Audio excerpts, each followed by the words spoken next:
Hi, I'm Ron Elving, and welcome to my office hours. We're going to have to talk about executive orders because Donald Trump, in his first 9 or 10 days in office, issued so many of them and made so much news with them. So let's start with the beginning.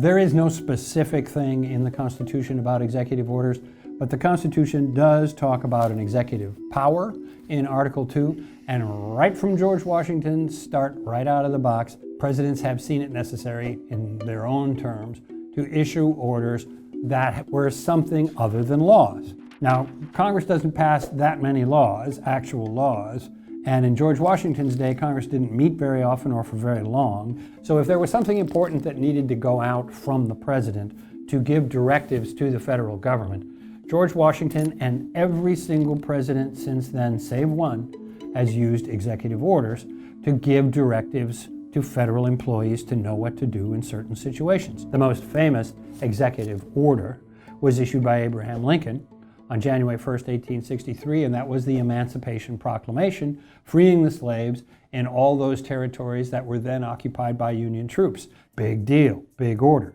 Now, what kind of force of law do executive orders have?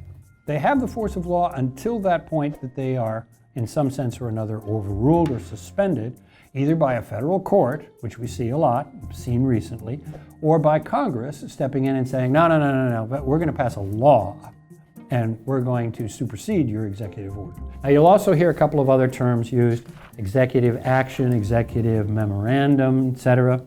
An executive memorandum is pretty much the same thing as an executive order. There are some differences in terms of where it gets reported, Federal Register and all that. An executive action can be something pretty informal without any force of law.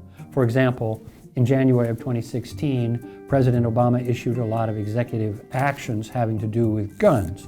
Until we have a Congress that's in line with the majority of Americans, there are actions within my legal authority that we can take to help reduce gun violence and save more lives. The president was not able to actually enforce those as law, but was sending out directives to federal agencies saying, this is what we'd like to be able to do. They were not the same thing as new laws restricting guns. So that's the world of executive orders. The champion all-time issuer of executive orders was, no surprise, Franklin Roosevelt, who served 3 full terms and issued, are you ready, 3,522 executive orders. So that's a chewy subject, but one you're probably going to hear more and more about in the months and years ahead.